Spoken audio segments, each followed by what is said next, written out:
Good. Hello, hello, test.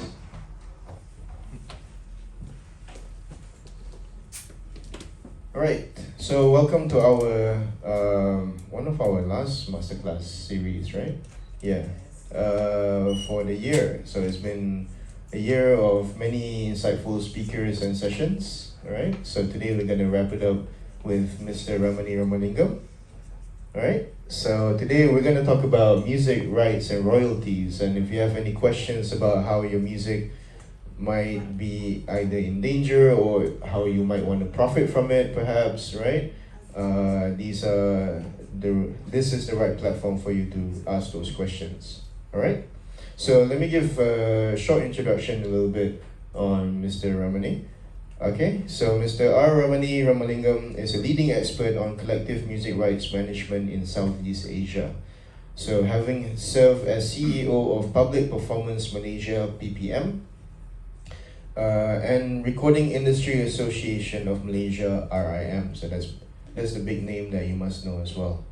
Okay, and consulted for the International Federation of the Phonographic Industry (IFPI) on its Asian operations. He spent nearly 2 decades shaping Malaysia's music rights ecosystem and championing the industry's priorities through legislative lobbying, robust anti-piracy enforcement, industry development initiatives including Anugerah Industry Music (AIM), and international trade missions. He currently serves as a subject matter expert for the World Intellectual Property Organization (WIPO), which is the UN's specialized agency of IP. In addition to his policy advisory work, Ramani supports diverse clients across the music, technology, finance, manufacturing, and construction sectors, acting as an angel investor, business coach, and serves on the board of trustees for Yayasan KRU. This unique combination of roles offers a multifaceted perspective on the evolving challenges and opportunities in the music and creative industry. So there's a lot that we can learn from this man right here today. Okay, so I hope you pay attention, and also please build out your questions. I'm sure there's a lot that you can learn, but also sort of dig deeper through your questions later. Okay, so let's give it up for Mr. R.Ramani.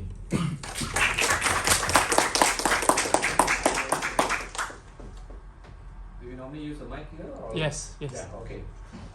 So hi everyone, my name is R.Ramani. A bit formal, a lot of stuff to process on an afternoon after lunch. To cut it short, I'm a lawyer by training. I somehow ended up in the music industry for a long time, about 25 years. I'm still in and out, involved in music, but predominantly I come from the more legal side of things, more say professional management side of things, as opposed to the creative side. But I have had the opportunity to work with a lot of people in the Malaysian and regional music industry, and I think it's still a very exciting industry, right? It's just how do we actually make sustainable living out of it, especially with new. So, how many of you are actually students or practitioners in the room? Can I just see show of hands? Everybody? So almost everybody. Okay, so this is probably so some background. I think Irene got me in about 25 years ago to come here and do as an industry lecturer, as was one of my students. And most of the classes I'll find students falling asleep because they are creative people. They don't like to listen to legal aspects, what is the law, what is copyright, what is agreements. So I'll try to keep it simple. Fortunately, there's a lot of technology available to help you all understand what's going on. So I'll skip a bit, no need for a long intro, but what I did was basically most of the industry bodies, anti-piracy, music licensing, local Grammy Awards, digital development, trade shows, foreign music, trying to export Malaysian music to Cannes, in them. So as part of the industry bodies. So I left about 5-6 years ago, and I started consulting regionally for the recording industry, and now for the global UN agency, which is like the world government for IP. So I consult for governments in a way. Now, like next end of the month, going to Brunei helping them with policy for their law and doing awareness activities for them as well. So today, the topic which I discussed was actually the easy one. I mean, I try to keep you all from falling asleep. Is where is the money? How do I earn the money? Right? So how many of you are songwriters here? 1, 2, 3, 4, 5, 6, 7. Okay, quite a lot. How many of you all actually produce, done some recordings? Okay, quite a lot also. And how many of you all perform as well? Okay, so you can get money from everywhere. How many of you all make a lot of money?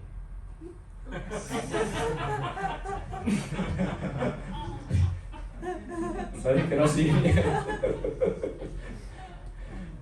Okay, so it's like the startup industry, like music industry. So usually the top few percent are the ones, you see the Taylor Swifts, the City Nomisas and all. They'll be the glamour ones, right? But the majority of them, they get by, but they're not really, I would say, super comfortable, right? So the objective of what I'm trying to share today is how do you maximize, as creative people, passionate people who have put yourself in the industry, you study, you want to be involved in the industry. So what I'll do, I'll just get to it, right? So if it's all moved to digital now, I come from the days where there were vinyls, cassettes, so I'm quite old actually. Then we moved to CDs, VCD, DVD, Napster, torrent downloads. I don't know anybody knows what I'm talking about yet. Before it moved to streams that you know now. So now everything is online, right? So any of y'all have uploaded content on social media? Any of y'all receive any money? Oh, God. How much? You don't mind? Yeah. So you receive money? Through your distributor? Enough to buy lunch for everybody, For yourself. Pretty good. Right. So this is where we are looking to maximize, right? This is where the money is. I work with, I also consult for one of the larger local labels as well. They managed to evolve their business into the digital space, and they're doing really well, for people who thought they were conventional business and all that, it is possible, but you have to be very active now. So what I'll share today is basically, I'll try to make it as layman or easy to understand as possible. I know lawyers talk too much, too many words, right? So a lot of people think that, look, I'm getting a lot of streams, maybe on the various platforms, but why am I not getting anything, or I'm getting very little, like you said, you buy only lunch, but what about the rest? You need to do a lot of things, right? So I'm not going to read out a lot of things. I've got a really good reference for y'all. This was launched 2 years ago by the World IP Body. The World IP Body is based in Geneva. It's a United Nations agency for intellectual property. So they put together a lot of great minds, legal, creative, together to come up with this website, which actually explains step by step in very easy way. You have famous artists coming out and speaking next to you. Beyond Alvius from ABBA, right? He's currently the chairman of CISAC, the body for composers and publishers, the global body. So I'll split it into two, right? One is 101 copyright law, understanding your rights, right? Because music is intangible, something you can't hold, right? Can't see, right? So basically, you have to fall back on the law. So your foundation here is first.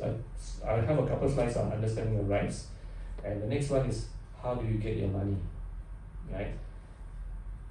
So every song that is recorded has two parts.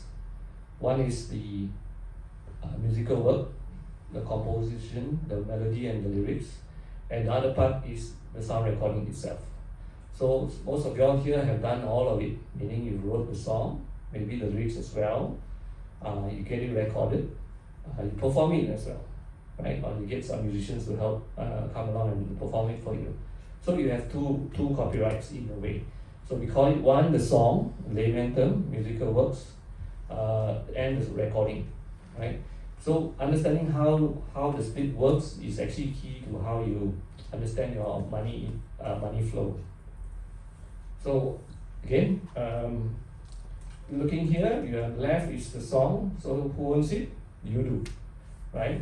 So those who written the song, I think as is very familiar, he conducts a lot of workshops, right? So do you go and market the song yourself, or do you have a publisher? I don't have a publisher right now. I have some songs that were with a publisher, but not my current ones. Okay, so for example, creative people generally are very focused on different side of the brain, right? So you tend to not really do so well when you try to go into the business and the management aspect. So it's better in most cases that you work with a well-regarded publisher, right, who know the business to do the administration. So basically, they will try to market the song for you. You focus on the creative side, and also their job is also to make sure you get paid for your musical works. So that is on the song side, and the master side is basically, now we call it a WAV file or whatever digital file you put in the hard drive, and it is basically owned by two parties: the people who recorded it, the performers, and the record label, right? This one, anyone have their own label, self-recorded, self-published, self-released, ada juga, DIY, so you are your own label as well, right? Of course, it's hard, you have to do everything lah, you know. So, but these are the two rights involved, right? And then we have, so the roles that they do is, one is they together for the musical works, they try to get it recorded, among other ways. One of the most common ways to earn the best income is to get it recorded, and the labels together, of course the labels have to finance the production, get the team together, do the marketing, get it distributed out.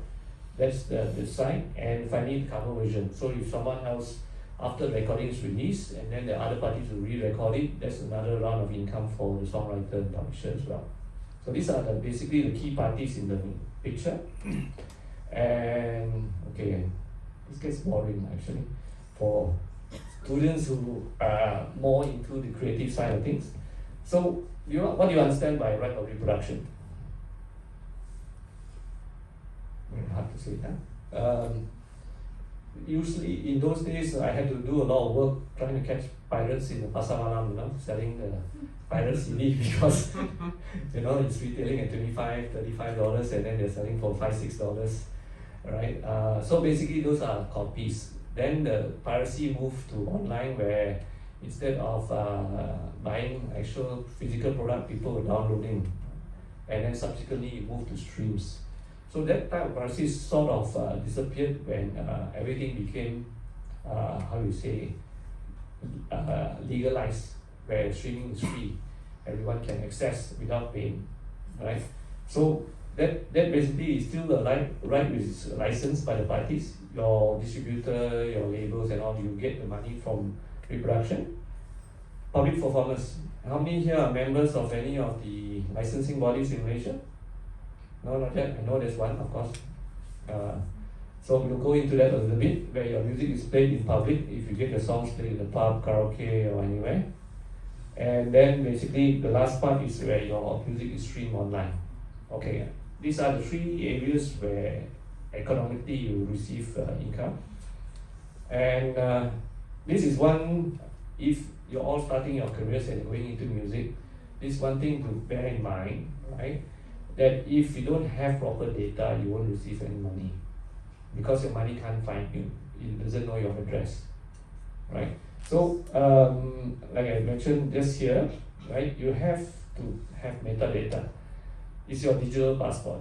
For every song that you create, perform, record, there is data, right? It's like your birth certificate or your driving license number plate, right? If you don't upload your song and get this data right, whoever is using it wants to pay you, whether it's the collective management organization, the digital platform, or whoever wants to sync your song into a soundtrack for a movie or something, they can't find you.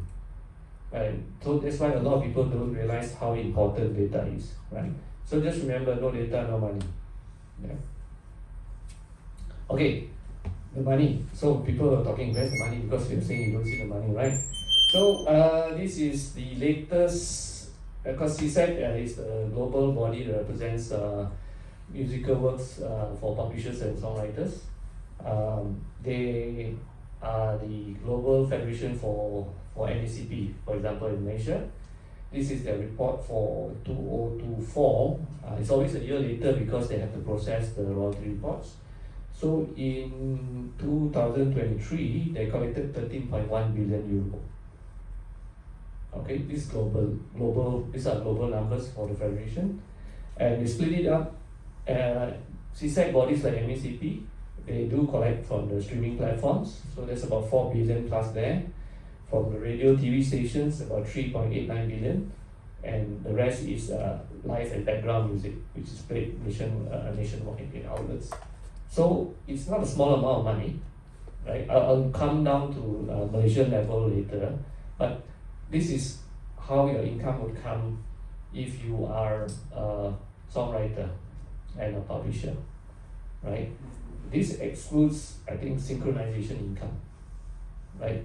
But this is the so-called CMO public performance income for the songs. So remember this number, 13.1 billion, 2023. And then for the record labels and the performers, it's a bit small. Everything I say is available online. Just go to CISAC, your website, you can see the report there. You go IFPI, you can see this report. It's all there. They have this. So basically, this is the global music report for 2025. I used to be one of the national groups like RIM. We contribute this data every year for them to compile the global data. It's a bit small here, but the total number here is 29.6. So it's $30 billion a year in terms of income for recorded music, right? So how they do the breakdown, obviously it's not so clear here.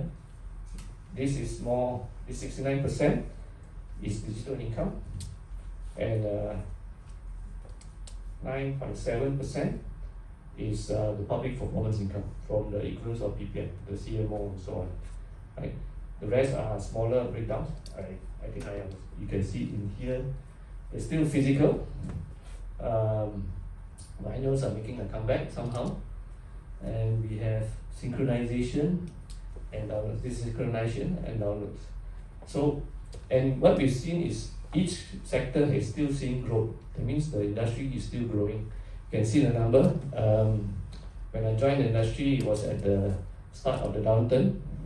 It went down with piracy, and now it's come back. So now it's bigger than it ever was before, even for Malaysia. So it's a comeback to, I think, the 90s level when it was at the peak, really. But the money is coming in a different way, not in the way that the industry generated income before. So these are two generally main sources of income. It excludes your income from performing, for live performances where you pay for sessions. This don't come through the conventional, there you get paid directly, right? So the next is, so what do you need? Basically, this is the so-called identification codes. So the first one, as a writer, right, is the ISWC, they call it ISWC, right? So these are controlled by the CISAC body, right? This will be sort of an individual registration number for each song that you compose or write. And this is how they track it at MACP and also at the digital platform. ISRC is issued by the IFPI bodies, which is the recording company side, the RIM side, where they will give you an individual ID number for each recording. Every recording should have a different ISSC number, right? And this is usually issued to record labels, right? And IPI is more on the individual basis. Who's the individual songwriter, or so interested party information. Now all of this is, I suppose that will be shared with you all, and this data is available anytime on the internet as well. How it works. So basically, the ISRC identifies whenever they find a song being played, they can identify who is the publisher or the CMO in that country. So in Malaysia, they know it is MACP. So they will basically be giving all this data for MACP to compile, process, and distribute royalty. And for the recording, it's PPM. And if it's you directly and you're registered, you're plugged into the system, like some of you, you may be getting royalty into your bank account directly, right? So, of course, what we try to do is that you understand how this works so that you can focus, that you get this right, and then you can focus on getting your music out there, getting it heard, getting more streams, for example. So the biggest reason why people don't receive their money in terms of for creative industry people is because they don't have good data. It's not complete, so they can't find you. They don't know your name, full name, or your IC number, or who's your collective management organization. So bad data is the reason why, biggest single reason why you don't get your money. So that just now this is how the data is tracked, your passport, but coming down more to a local level.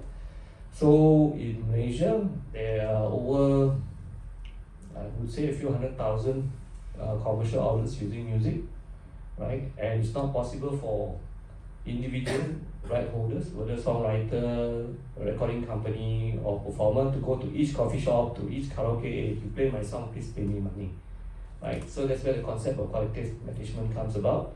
You give the job to a CMO. So in Malaysia, WIPO, the IP office of Malaysia, they've given a few licenses, but they are the regulator, and the primary bodies that are in the market as MACP for music authors, PPM for record labels, and RPM for performers. Anyone here members of MACP? 1, 2.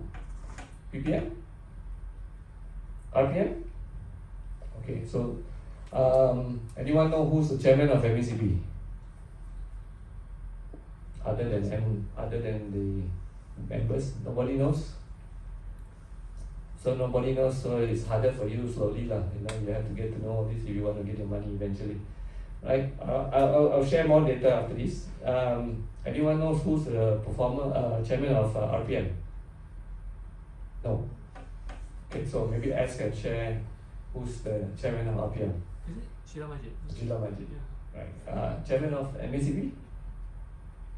Do you know? Nobody? M. Nas? Right. Yeah, M. Nasir. Anyone knows who's M. Nasir or not? Anyone knows who Sheila Majid is? Yes. Yeah? She's having a concert this Saturday, 40 years. Right. Okay, scared. Scared.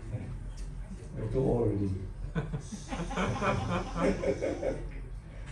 So who does what? I mentioned this already. MACP collects for the musical works, the song itself, PPM for the sound recording, and RPM is for the performers' rights. Right? So any business that uses your song in any form in business, they need to take up a license. So these three bodies are the ones that have the mandate and the license to collect on your behalf. So anyone knows how much money Malaysia makes or not from the CMOs? Wild guess. I just told just now IPI was 10% of 3 billion IPI globally, US. CISAC about 13.1 billion euro. I think Scalper, the former body, less than $1 billion US. So Malaysian market, take a wild guess. How much money roughly? Ballpark figure. All three bodies collection.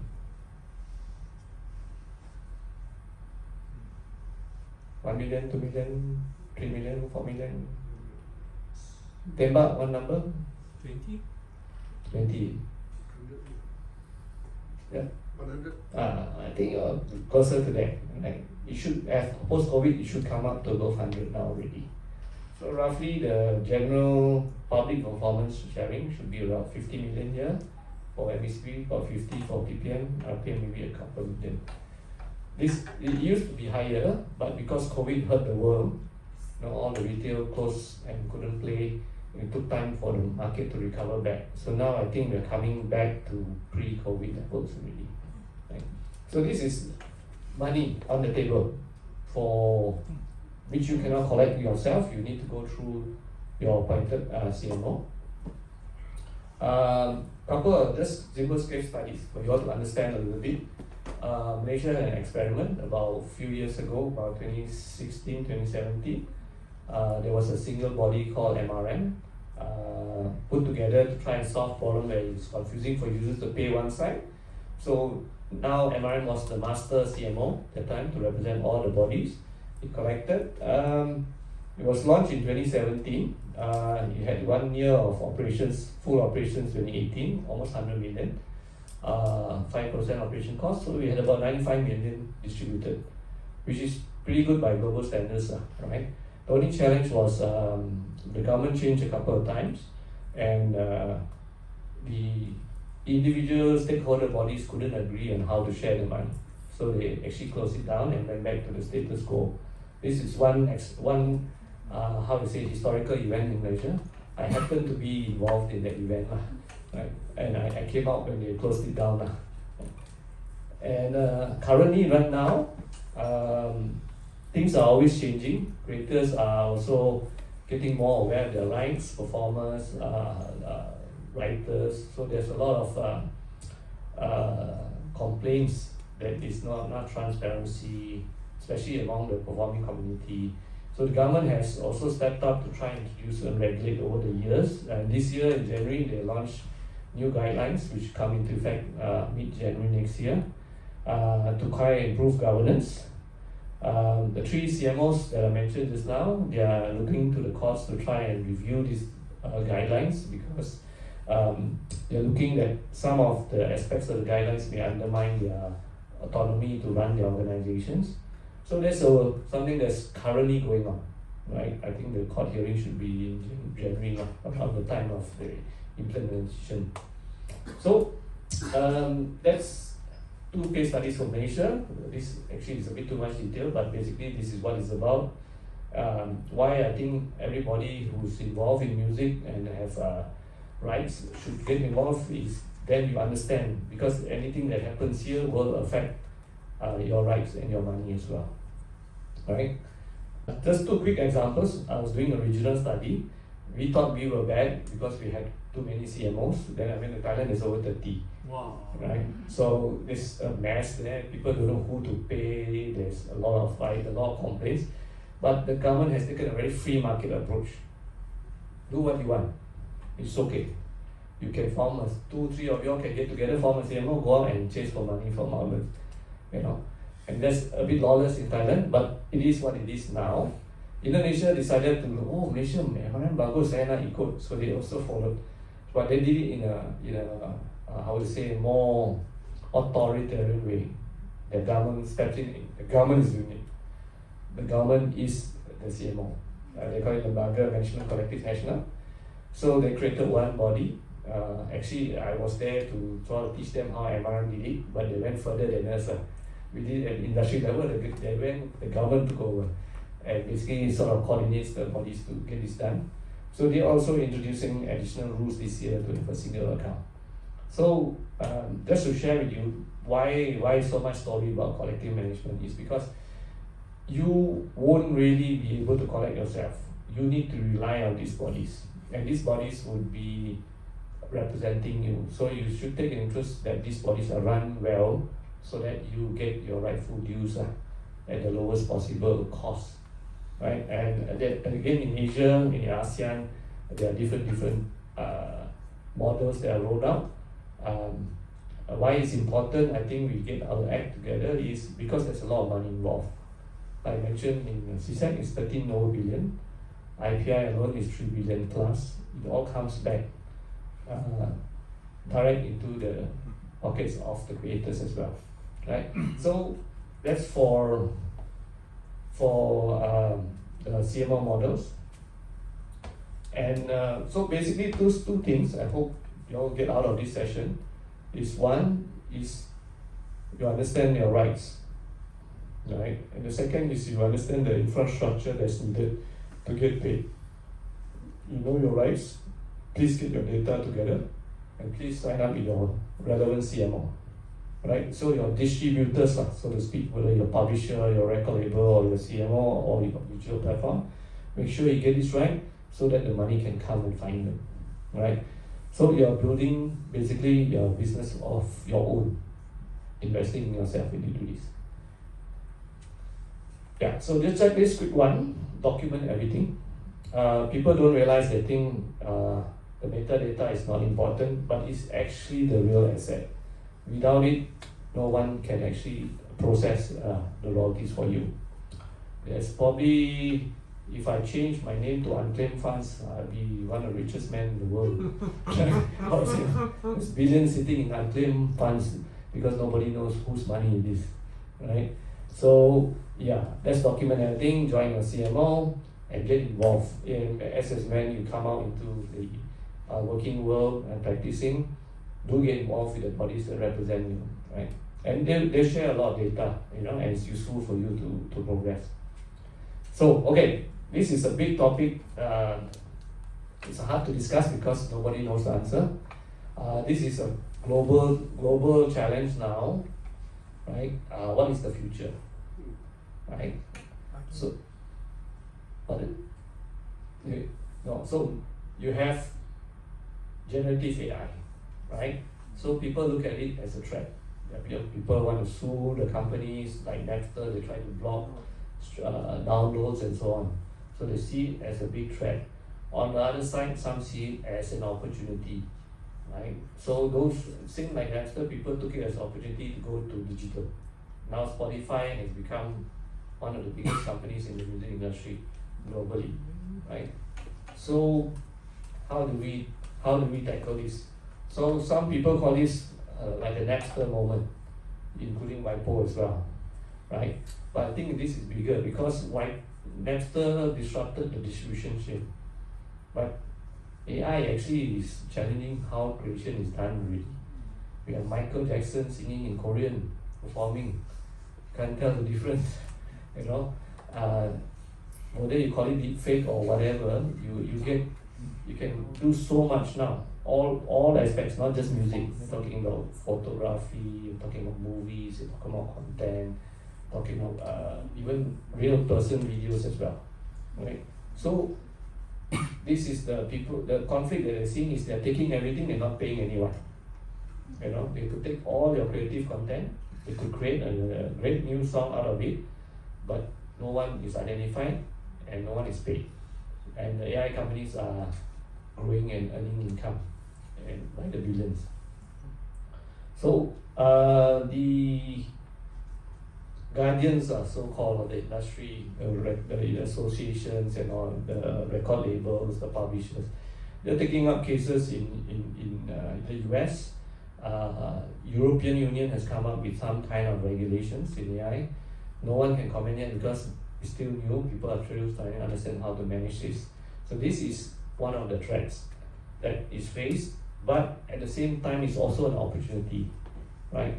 Both sides cut out the middleman, right? So here now they are looking at it that creators can go direct to fans. You can upload, you can engage with your fans, you can actually helps you with your creative process as well, right? It saves you time and money, right?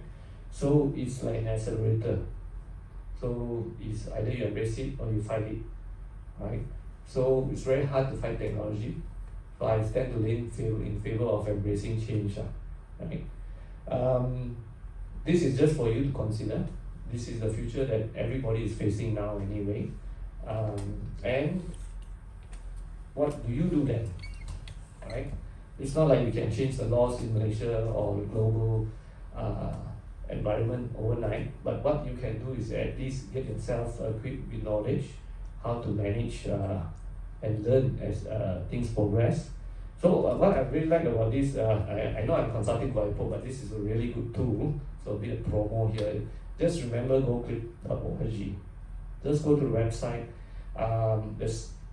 There's key information that would replace a lot of music industry law lecturers if you need to, because everything is explained in easy to understand language with videos and easy text to understand. So it cites things something like this.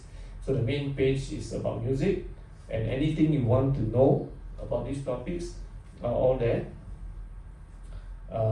Whether mixing, mastering, distribution.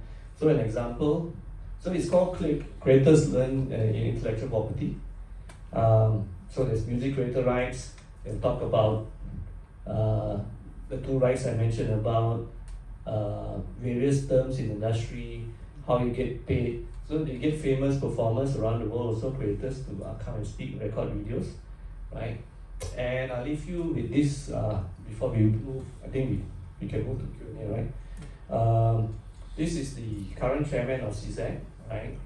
So I think it's quite a very sound observation to say that now creators have to be a businessman as well. You have to know how to not only know your rights, you know how to know business, how to engage the infrastructure in the industry to use it. It's not the same as before where you can just give your rights and then you don't play, you don't worry, right? So now you have to do a lot more than you used to do. But the good thing is technology is here to help you as well, right? So not to overdo the legalese, right? So if you can go to the Q&A and see any questions. No question.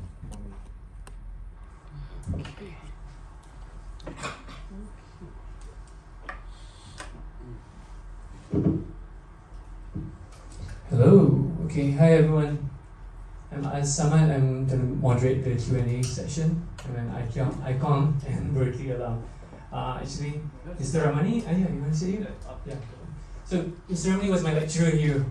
When was that? 25 years ago? Yeah, something like that. Something like that. It was not yesterday. It was the day before yesterday. So I have different questions that I've prepped. But in case does anyone have any burning questions you want to ask right now? While we just went through the presentation part. Is there anyone wants to know anything specific? No?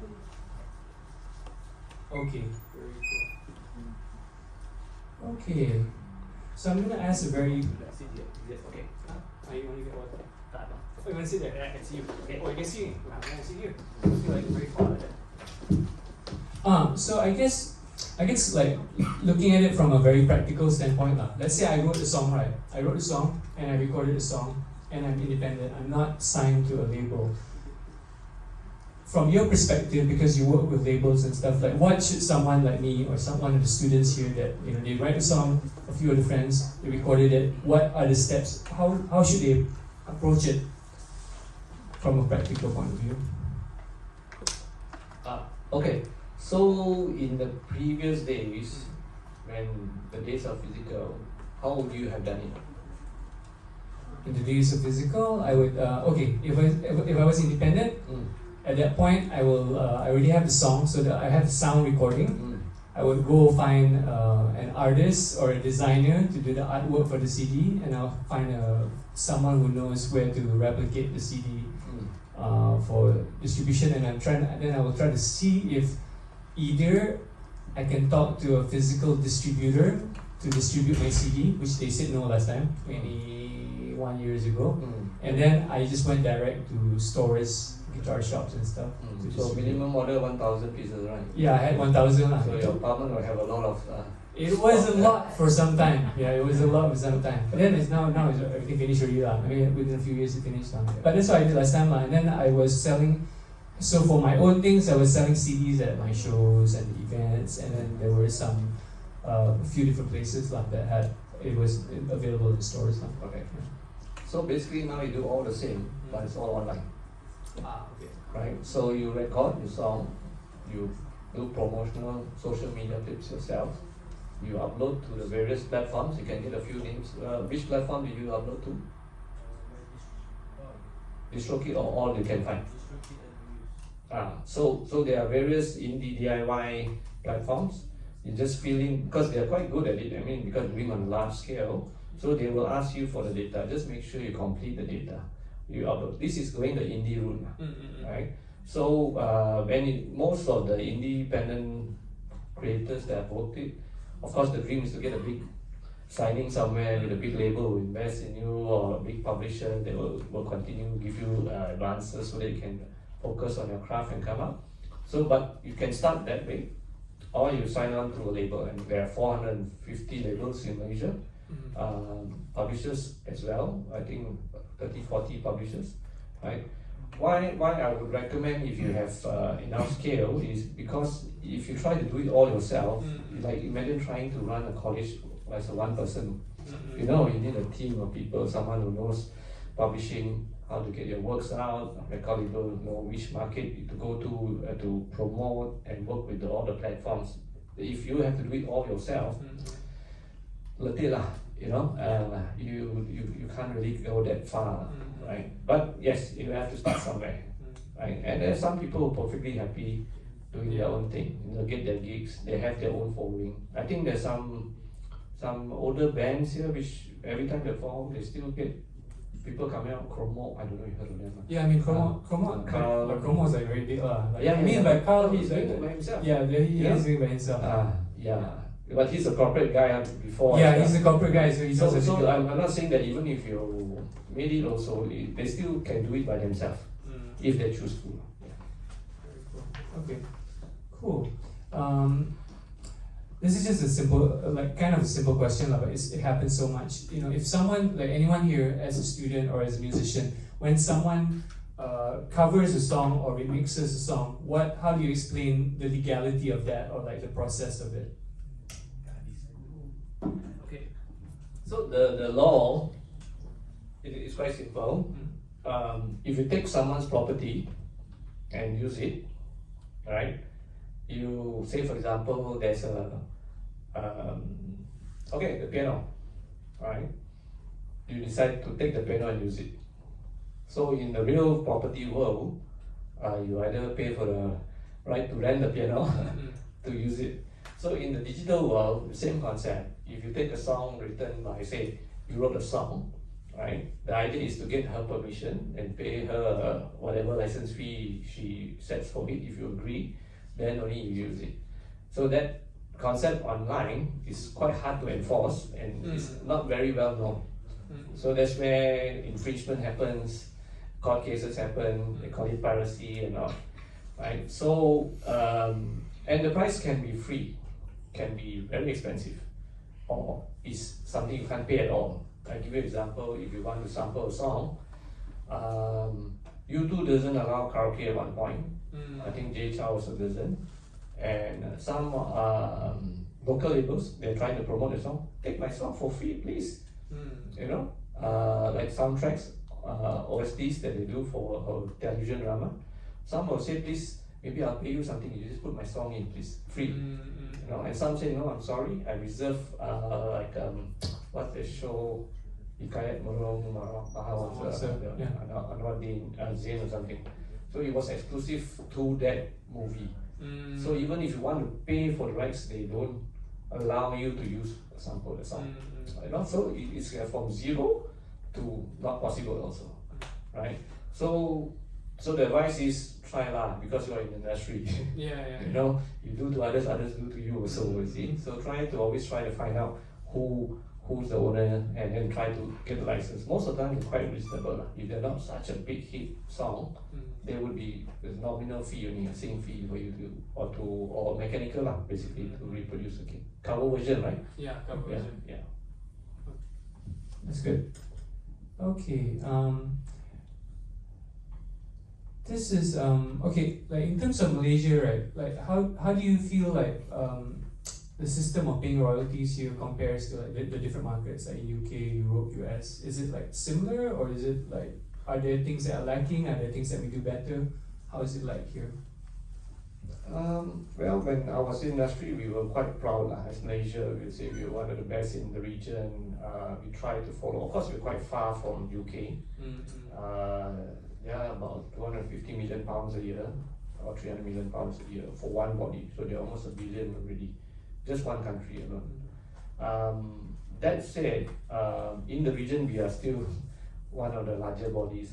If you compare, like with Brunei, there's not much to speak of. Singapore, there's not much to speak of. Indonesia is still quite far behind. So I guess it's relative to the development of the country, the awareness of the market. Right? The US is a totally different ballgame altogether. The MECP is very strong, but the PPM doesn't exist. Oh, okay. Because the rights are not there. But they are the world's biggest market in terms of digital and everything else. So back to your question, I guess each country develops differently. You know, I did a lot of regional development work. So we tried to set up in Vietnam, I set up in the Philippines. So the country's affordability and all as well. Okay. You're not able to pay for music, just like whether you can buy things or not, right? Yeah. So you can also see the development of the industry by the economic state of the country.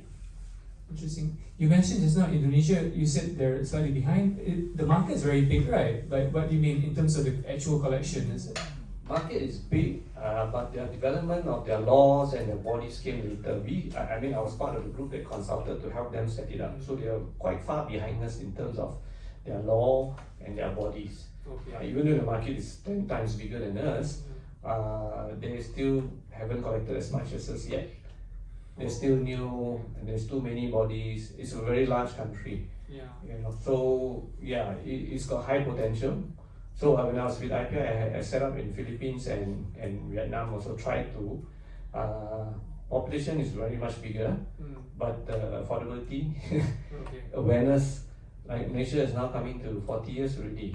But then in those markets where the awareness is less, so people don't want to pay, and the rate that they're willing to pay is very low, so it takes time. Right? So if you say in Asia, Southeast Asia, Malaysia is doing pretty okay, despite whatever we complain about, problems and all that.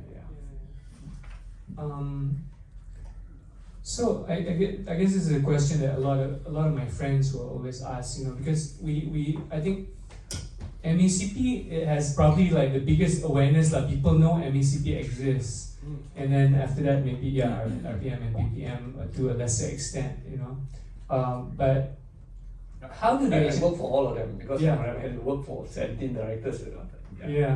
So I guess the question that people have there's a lot of people very skeptical. They know the organizations exist, but they're always concerned that the money doesn't flow to them in the end. So how do the groups that manage the rights like PPM and PPM, RPM, MECP, how do they collect the money and pay out to the people? Is it like what you said just now, all the digital, the data, the metadata? Okay, so I mean, there will be always a lot of people who complain. Some justified, some perhaps they don't really know enough, but they complain. I don't get money, right? But these bodies are non-profit, so the directors generally are not paid, right? It's meant to be industry development. So the bodies go out to collect from the market, say collect 50 million. Cost of operation is between 10 to 20% to pay for the staff, salary, and all that. To bring back the money. Now, say you have net 40 million to distribute. How do you give it to all the songwriters? So I use MECP example. So they have a split of 50 for publisher, 50 for songwriter and MCs. So then they need to process all these 40 million has to be matched against something to pay you. So say half of the money or 1/3 of the money comes from broadcast. So the radio stations give usage reports. Thank God now it's everything digital. Okay. So if I get from ERA, I get say $4 million from ERA a year. So based on ERA's usage report, I will paste it against my database of songs listed by my members, and I will match it. So basically, once the song is played, how many times per year by number of seconds, and the drop down, the calculation will come through. The 4 million will split out to say the publisher, Warner, Sony, the various publishers, and the individual songwriters. So we actually can see our top songwriters in Malaysia from the peak that I remember. We can easily come to maybe $500,000 even. For one songwriter. One songwriter. Of course, it must be. It must be big, Who's very popular, you know. Similar concept for PPM side. Then there'll be from karaoke. If your songs are played and sung in karaoke, the big ones, New Way, Redbox, Summit usage reports. Again, they match. Then there'll be from say Adidas retail shops and hotels. There'll be sound system suppliers who provide systems, background music systems. They provide usage reports. They'll be matched. Those are 100% matched. So the big challenge comes is when all the coffee shops, the ones that don't have usage report, you don't know what they're playing. Yes. ICOM can play music also in the lobby, but technically required to have a license, but no one will know what song is played. So assuming you pay a license fee of $600, $1,000 a year, the money is received by the CMO, but they don't know how to pay. Yeah. right? So they have a formula to use a proxy, closest equivalent from say a retail chain does not have usage report, but we find a similar industry that has usage report. So we take some of that and we mix it with the broadcast 50-50, for example. Okay. So that's quite technical to try to make it as fair as possible. There will never be 100% accuracy. If you have 100% accuracy, you don't have money to distribute. Because I'll send someone to sit at the coffee shop and say, oh, what song you play, that, right? Yeah. So there are global good practice principles, right? But in Malaysia, we have a lot of complaints. Some of the bodies have not done so well in reporting. So some have closed down, their police report, court cases, and now we have additional bodies in Sabah and Sarawak. It's become a bit more political already. Sabah for Sabah, Sarawak for Sarawak, and so it's fragmentation. It's bad for the industry because people don't know who to pay. You know, you disturb me so much, okay, I don't play lah. You know, you counterproductive to us lah. So some of the bodies in the country, performer bodies, have had a lot of challenges. Money did not go where it's supposed to go and all that. So that's why I mentioned about the government guidelines. Why the government is stepping in. I think no government really wants to come and interfere. But if everyone coming at your ministry door and banging your door, complaining every day, you also, the ministers involved have to do something. You know? So I think there has to be a balance between autonomy and regulation, good governance. Right? Because all of y'all are so-called individual smaller members. Right? So the only way is to show up, know your rights first. Don't go there and shout when you don't know what you're talking about. Right? So yes, I would say if you look at the region, because I happen to be, I did a study for South Asia as well. We happen to be pretty good position in terms of all questions, but in terms of how the governance and transparency, maybe perceptions can be improved. And I think that's where it's going to come to a head soon next year. Somewhere between the government and industry, we have to come to a balance to have some kind of agreed transparency levels and governance. Okay, does anyone have any questions from the audience? Doesn't have to be on licensing, it's okay. I've been in the industry, I did so many things in different sectors of the industry. I didn't realize you did so many things. Yeah. No questions? Okay, cool. Okay, like let's say I did. Okay. Sorry. I hope you can hear me through the mask. But this also gives musicians an advantage, right, Ramani?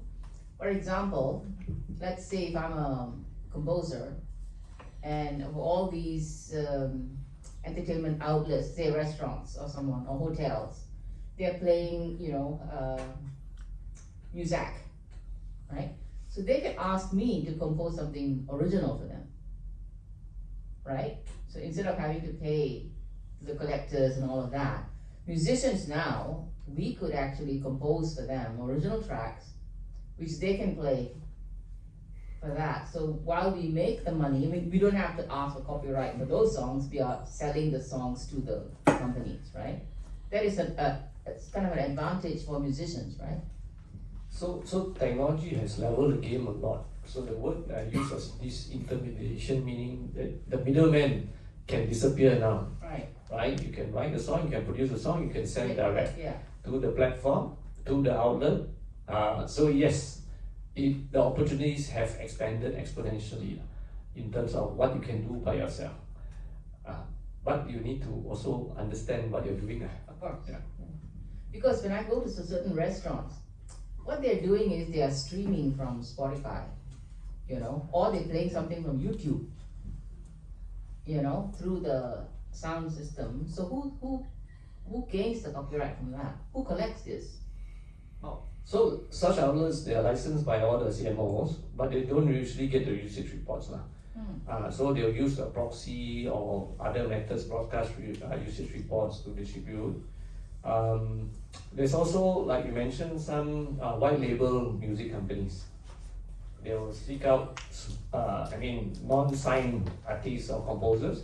If you write a song for me, I'll pay you a flat fee, or you can earn directly, and then they will also push it on to the outlets to say, hey, you can play it, you just pay me a flat fee or a subscription service.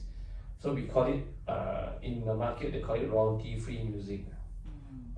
But your point is a very good point. I mean, now technology has made it possible for anyone in this room to do anything that the traditional companies in the industry can do. You know, it's whether you want to put in the effort, you can be your own producer, you can own distributor, your own promoter, you promote yourself, you put social media, right? In fact, now record labels make it an obligation for the artists to do social media promotion. That's right. You know, and then you get your endorsement deals and all that. I have a question, like just from a practical standpoint. Sometimes, you know, when as a musician or a band, when you perform for a show, and sometimes you're not sure whether because the show is so small, right? You're not sure whether the organizer actually has paid, let's say MACP or PPM, RPM, and in which case, like I guess, like for MACP, like if I perform my own song, I'm the one who's supposed to submit the report that this is the organizer, and this is the venue, and this is the contact person, this is my set list that I perform, and this is the proof that it happened. But in situations, if someone was performing at a smaller event, like how does that work out? You know, like let's say I submit the report, but they actually didn't pay. Does that mean that like the CMOs will go after this organizer? Hey, you have a performance, our member performed here. You didn't pay this amount of money, do they retroactively? After that, they go after those organizers? How does it work?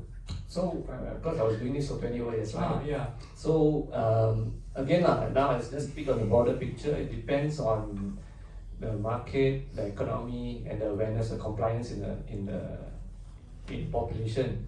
In Japan, there's a very high level of compliance and awareness. Understand? You have this? Sorry, cannot. Mm-hmm. So everybody is self-compliance, Yeah. right? Because you come lower down to the rest of Asia, it's less. So what we ended up is the bigger players will pay, Yeah. right? The smaller one, don't tell lah. I don't have enough money to run the event, because I lah. And also even at PPM sometimes, if you want to go license such a small event in such a small venue where they are seeking sponsorship to break even, Yeah. you know, so the cost of enforcement for us to send people to spend time to go and chase down $600, $1,000, $200. Yeah. And these fellas are already. You're already not making money. You know, then they said if you're going to report to your CMO, then you don't play lah. You get me now? Yeah. Right. So that's why you have to see. But if you say we are bad, you go to a country like Philippines, even worse. The affordability level, you see, right? So I think the CMOs also have to balance how much money you spend to try and get the license issued and collect. You know, so honestly, I thought this was so pitiful. Yeah. Like there was some Iban karaoke. Yeah. In Sarawak, they charge. I think they charge you. They give you free water, and they charge you how many dollars? $10 per hour. You sing, and then in Sarawak, you know, duty free alcohol is very cheap. So it's like you can sing for 5 hours for $30. The place cannot survive, you know, and it's Iban people going to sing. So when we come, our license fee will bankrupt them already. And also we also look at the market in terms of, is it really worthwhile? Then you're actually killing people to tell people don't do the business and stop playing music. And then, of course, this is not official position. Official position is that I need to represent anywhere I use music, please pay. Right? But in reality, there's some like wedding, funeral, in Malaysia right? In UK it's big business. You go to funeral parlor, everything proper, they pay license fee. You come to Malaysia, you bring your own coffin. You try to collect money, you have to joke you know. If the CMO goes to the funeral, you better bring your officer bring own coffin for himself. You know. So it's cultural, so you have to see Okay. You try to go Malay wedding. You try MECB to say I had to issue statement. No, we became political. I had to come out new statement and all that. No, we won't license weddings. That issue came up because we were licensing those grand wedding. People can fly in Shah Rukh Khan to 5-star hotel, okay. right? Of course it's a wedding, but the amount of money they can spend. So of course we also try to license but people took advantage. They're going into those kenduri in the kampung and all that. So sometimes CMOs have to make a call lah, right? Culturally, Singapore there was a big problem. Funerals in the flats, you know, they play some music, then the equivalent compass when they have a big political issue as well. And so sometimes we also have to exercise some judgment lah, you know. We also don't want to look like monsters lah. Right? Then you still want people to support you and pay. So yeah, in answer to your question, I think they should use discretion properly lah. It's not like under table. You know, you're not going to get any corruption money or anything like that. But if you enforce too hard on these smaller, I was very supportive of Indies and Real. You know, they actually it's a passion thing. So others are playing, calling indie bands to play. Actually, it's all own pocket. The band also performing for free. So then we come and say you have to pay MECP fee, for example. So basically, it sort of discourages live production. Yeah, it simply discourages them because they're afraid to organize the shows. Yeah. So in answer to your question, would you tell the organizer or report to the CMO the event if they cannot afford to run the show? You know, so I guess it really is a practical consideration, so meaning that if you're doing a smaller show and you are the organizer probably so small that they're not probably paying these fees, then it's probably not best to actually report to your CMO that you did those for those performances. That's not official advice lah. I understand it's definitely not official, you know. But yeah, it's just because it's just like I guess it's a very practical things, like really grassroots performer level. Like someone can report, say when PPM, hey, there's a small event in Jinjang or somewhere far lah, right? And then I think I could send my guy, my cost, petrol, everything, he go there, you know, argue there, and then get a bad name, you know, people shouting, call police or whatever. Put on Facebook? Facebook, social media, video, these fellas all gangster coming. TikTok. Then I become like, it's another controversy to manage lah. If you look at the more resources you spend for getting nothing or very small license fee, I think better you go collect from other outlets who they can afford are more sustainable lah. Yeah, makes sense. I have another question. Oh, okay. There's someone?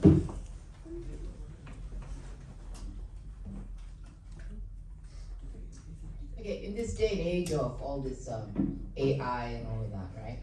Where do you see the future of an ecosystem where the creator and the collection have a happy union? Going forward, what is the utopia where you find musicians, record labels, collection agencies in the age of AI? So for example, if I were to write a song, an AI song, I just use Suno or something like this, right? And it generates for me in a few seconds. Right? That is copyright free. Because AI is just picking from existing pieces of music. So if I were to add some creative components to that, then there is some copyright because I have some creative involvement. But how does the entire ecosystem now support this? Are we ready regionally, nationally, internationally for something like this? And if yes, who are the players? If no, where should my students in the next 5 years look to position themselves so that they can play a huge role in it? Wow, this one very hard to answer. Okay, president level question. Okay, but I have some interesting views on this. But I answer the more legal one. It's easier for me because I'm a lawyer. If you use Suno, right? So the contention, there's a lot of lawsuits, Udio, Suno in the US, the big major labels are suing them and all that, saying they're scraping all of their content, making it available to whoever goes on the platform, and then that person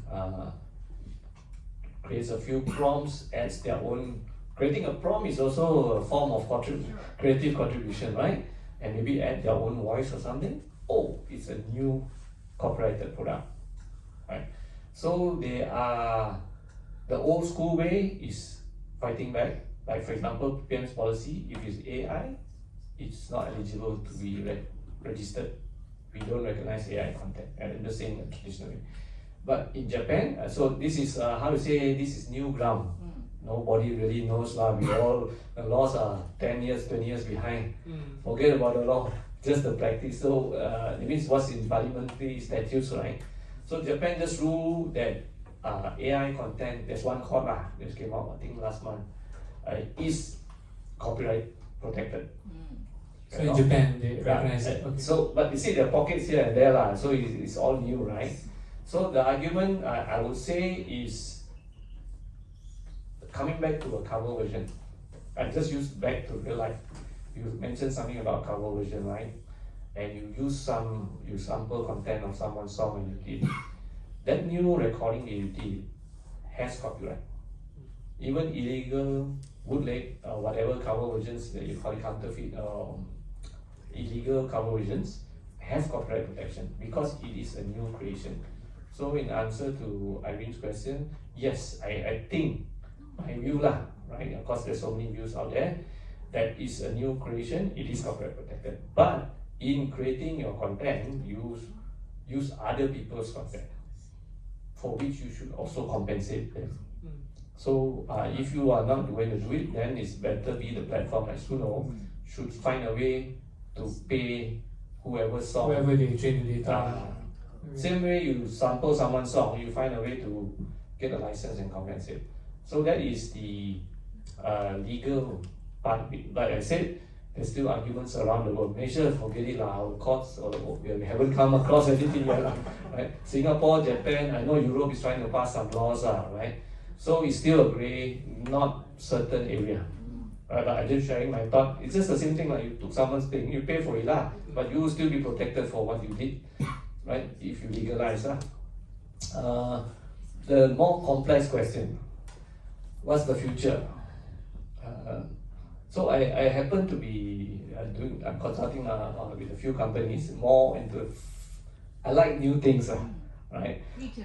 Right, so I think blockchain is going to change the world, right?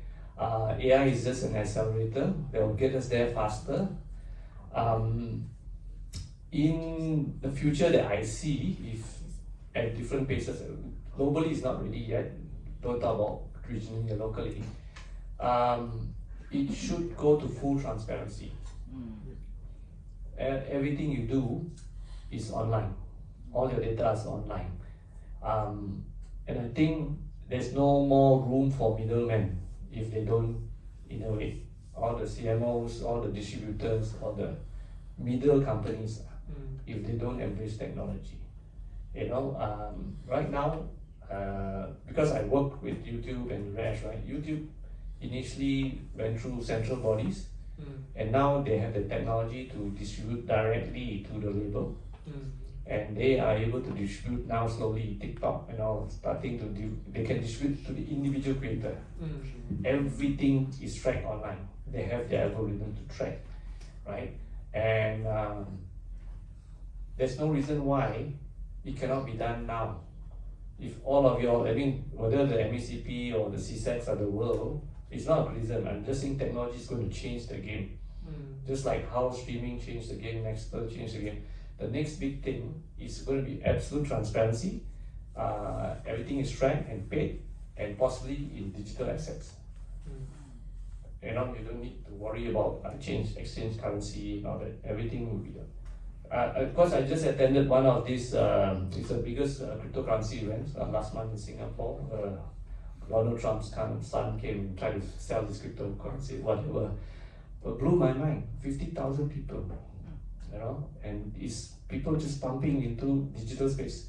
Of course, there's blockchain, all the Solanas and all that, but the technology behind it, I mean, the concept is absolute transparency.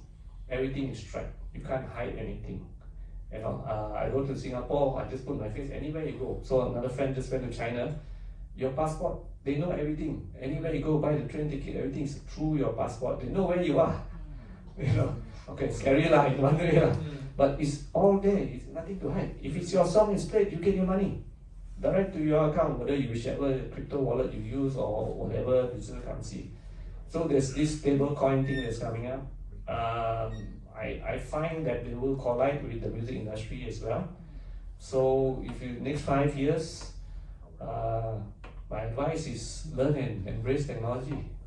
You will never beat. I spent 20 years fighting technology. You know, try to block websites. You know, try to block Napster downloads.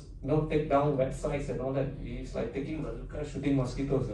The record label spent billions citing digital, but when they decided to embrace it, now they're making more money than they ever were. You know, so yeah, there's so many. I can't even imagine what are the things you can do in music now with the technology. Yeah. Okay. Okay. I think Okay, we're gonna wrap it up. So, with that, I just want to say a huge thank you to Mr. R.Ramani Ramalingam for sharing with us. He's a practitioner. He's been in the industry. So please, a big round of applause for him.